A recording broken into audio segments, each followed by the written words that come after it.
मुझको नेताजी माफ करना गलती मारे से हो गई गुप चुप चुप चुप चुप चुप। अरे गान तो ভাল লাগিছে मुझे समझ में आता है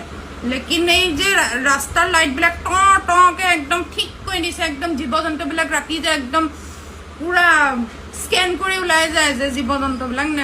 নেতাসকলে মোৰ আবেদন এইটোৱে যে আমাৰ আধাৰ কাৰ্ড ভোটাৰ কাৰ্ডৰ চেহেৰাবিলাকো আমাক ঠিক কৰিবৰ কাৰণে কেমেৰাটো অলপ ভাল দিয় আমি যাতে নিজৰ ৰূপটো দেখাব পাৰো ল'ৰা ছোৱালী কালিলৈকে নাতিনীবিলাকে নাহাৰে যাতে আমাক কেমেৰাটাৰ কোৱালিটিটো ভাল দিয়ক মই চৰকাৰক সেইটোৱে ক'ব বিচাৰো চেহেৰাবিলাক আমি হয় নে নহয় পাহৰিয়ে যাওঁ মানে ভোটাৰ কাৰ্ডৰ এনেকুৱা নাম চামটো সলনি হৈয়ে যায় ৰেণু গৈ বেনু হয় সেইকাৰণে কৈছো আৰু ৰাস্তা কেমেৰাবিলাক একদম টৰ লাইটৰ নিচিনা দেই জীৱ-জন্তু একদম স্ক্যান হৈ যায় আজিকালি জীৱ-জন্তু বৰ ভালে হৈছে বা ভালে হৈছে যি হৈছে বাৰু মিছা ক'লে